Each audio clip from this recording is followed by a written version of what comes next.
Irmãos e irmãs, uma bela jornada para nós todos. Nos aproximamos do quinto domingo da Quaresma, no dia 21 de março de 2021. E nesse domingo nós temos então esta cena belíssima de Jesus em Jerusalém, os gregos que chegam para pedir para ver Jesus. A liturgia é centrada nesta hora que chegou. Nós vemos já no Antigo Testamento, na primeira leitura, Jeremias, que é uma culminância espiritual do Antigo Testamento, porque ele viveu sob a dominação do Império da Babilônia, do exílio, e ali ele já começou a anunciar uma nova aliança. Parece que aquela não funcionava mais, o povo estava escravizado de novo.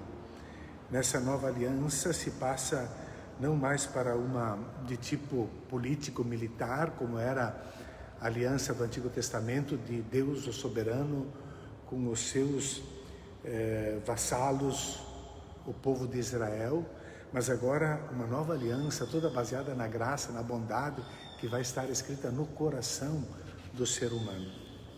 Essa nova aliança, chegou a hora, é o que Jesus vai responder a André e Filipe, que chegam lá para pedir que os gregos querem vê-lo.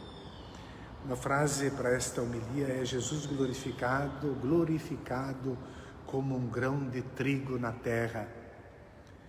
Chegou a hora do Filho do Homem, vai ser glorificado como um grão de trigo na terra.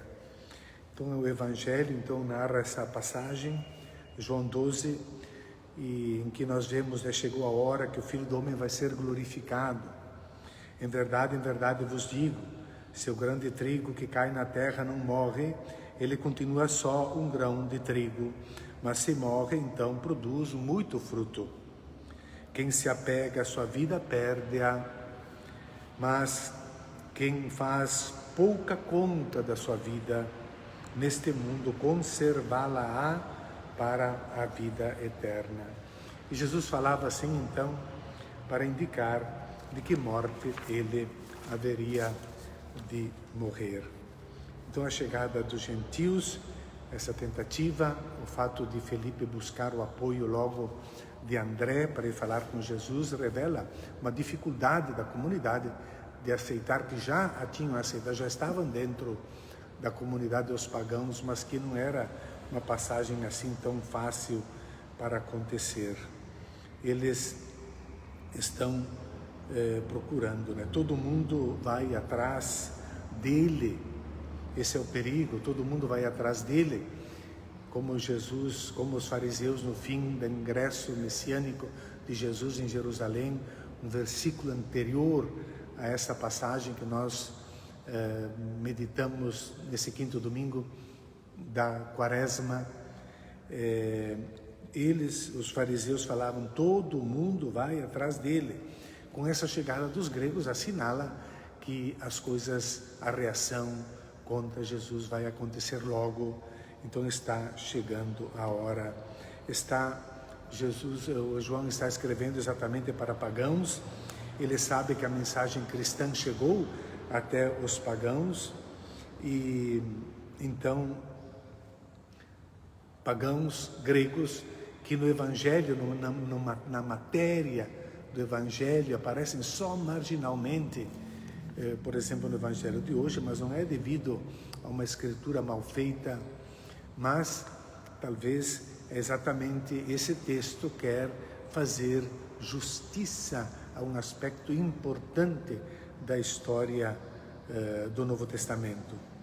Não podem, os gregos não podem ver Jesus ainda, mas a sua presença ali indica que a hora da morte, da glorificação está chegando, porque eles vão conhecer Jesus depois da sua elevação na cruz, ou depois que o grão de trigo morrer na terra e produzir muitos frutos. E eles só vão ver Jesus depois da ressurreição com os olhos da fé. Bem-aventurados é o grande anúncio, a grande bem-aventurança do Evangelho de João, é bem-aventurados os que não viram e creram nós os pagãos não vimos e cremos.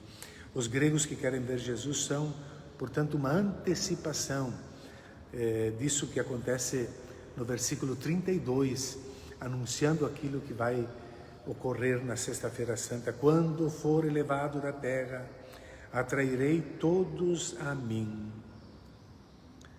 Primícias dos muitos frutos do grão de trigo que cai na terra e morre. A chegada dos pagãos não é matéria fácil, como nós vemos, os dois vão falar com Jesus. Os gregos querem ver Jesus, porque está chegando a hora, e Jesus então revela logo que tipo de rei ele é, que tipo de rei eles querem ver, e onde ele poderá ser visto. É o Filho do Homem. Esse rei é o Filho do Homem, que logo será levantado na cruz. Com isso, fica marcado o término do tempo da ação e se entra agora no tempo da paixão, nessa dobradiça do Evangelho de João. A paixão de Jesus é, porém, a sua glorificação. É a marca do seu sucesso, não da derrota e do fracasso clamoroso. Jesus não é um Messias potente e dominador, mas é a figura do servo sofredor de Isaías. É aquele que vem para dar a vida, para que todos tenham vida. Esta é a vitória de Deus, é a glorificação do Filho, é o caminho da humanização, da plenificação da vida, pois Deus é amor. E não há maior amor do que dar a vida, João 15. Essa vitória de Deus é a única vitória possível para o ser humano, a vitória do amor. Os gregos querem ver Jesus porque vieram para... podem ser ultrapassadas no templo de Jerusalém. Devem ficar nos limites do pátio dos gentios, pátio dos pagãos. O templo, construído por Herodes, compreendia, além do santuário propriamente dito, 4 átrios ou 4 pátios dos sacerdotes, dos israelitas, das mulheres e dos pagãos. Isso revela os diversos graus das várias classes rituais.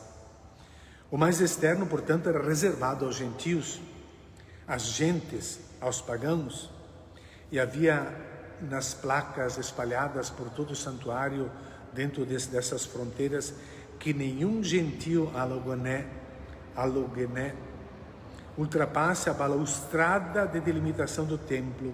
Quem for surpreendido será causa da própria morte que seguirá. Tudo isso vemos confirmado também nos Atos dos Apóstolos, no capítulo 21, quando Paulo é acusado de ter trazido gregos para dentro do templo, profanando o lugar santo. E era dividido, fez uma unidade. Isso nos mostra o quanto a fraternidade, o diálogo é tema essencial do cristianismo, e do quanto aqueles que atacam a campanha da fraternidade ecumênica estão afastados de Cristo, pois eles são os que vão levar à morte Jesus, que fica assustado também no Evangelho de hoje, diante da iminência dos ataques. Agora sinto-me angustiado, e que direi: Pai, livra-me desta hora, mas foi precisamente para esta hora que eu vim. Jesus, como qualquer homem normal, tem medo da morte, mas a supera com a confiança no Pai.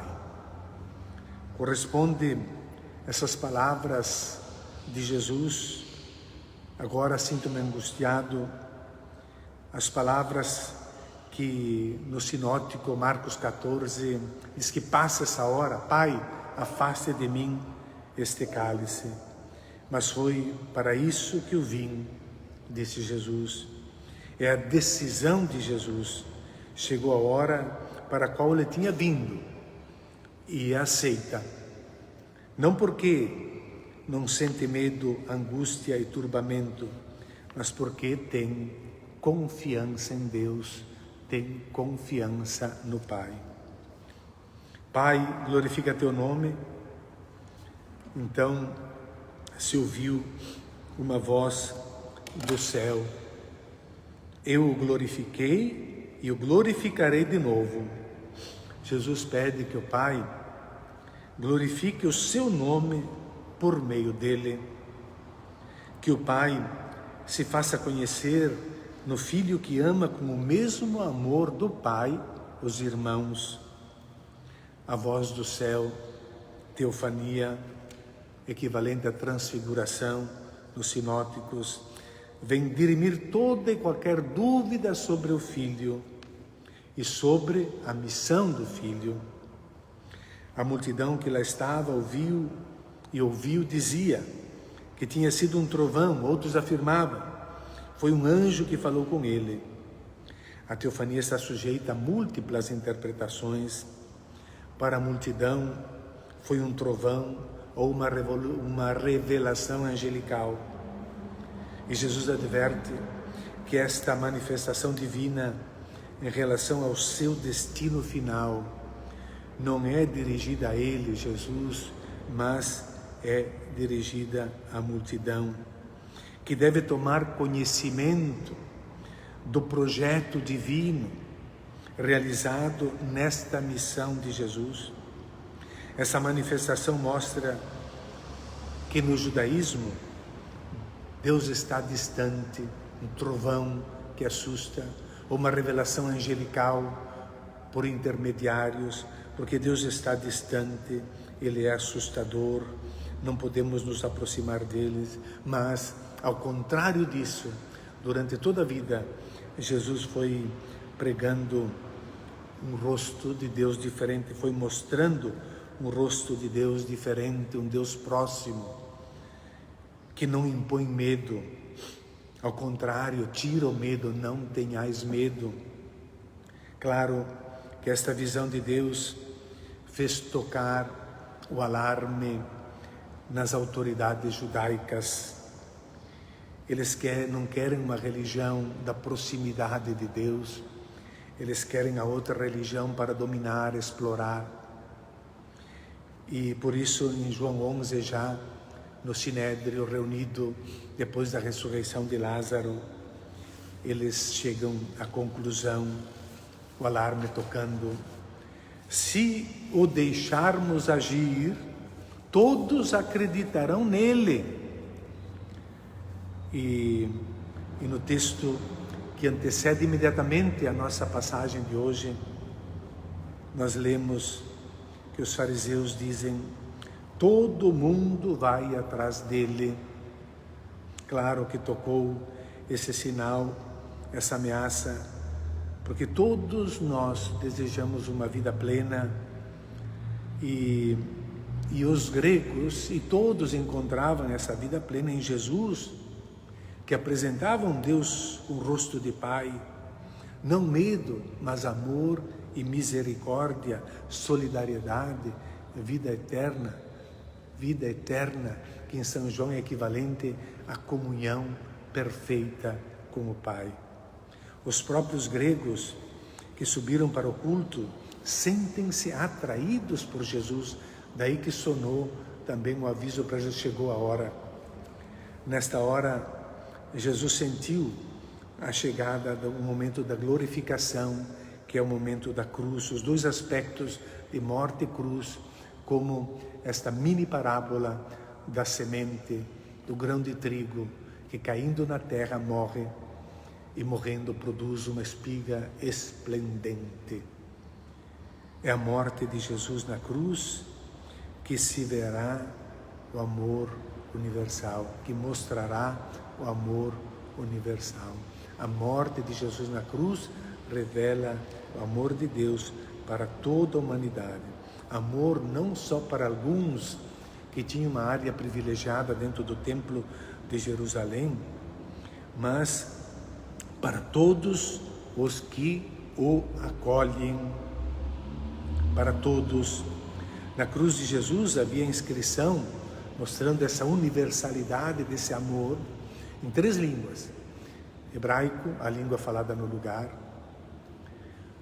o latim, que era a língua dos dominadores romanos, e o grego, considerada a língua universal naquela época, a língua falada, comercial, etc.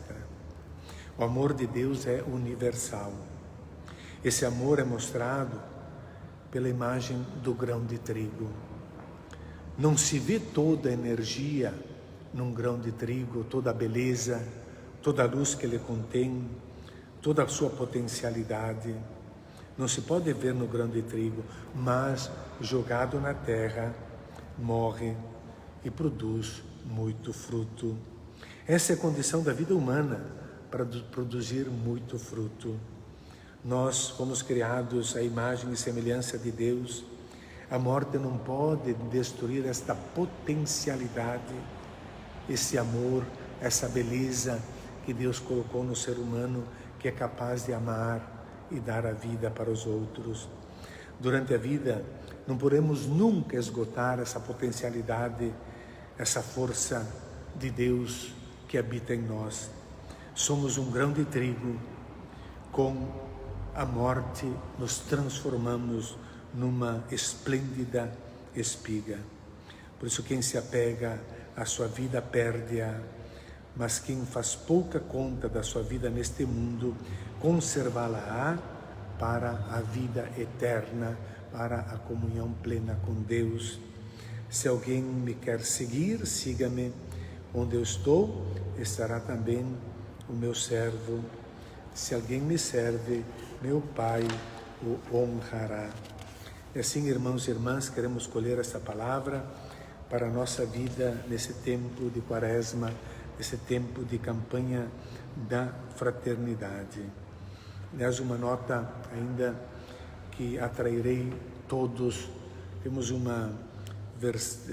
papiro antigo, Bodmer II, e muitos também outros manuscritos em que se substitui esse todos por um neutro, significando todas as coisas. É todo o universo que espera esta mudança em Deus.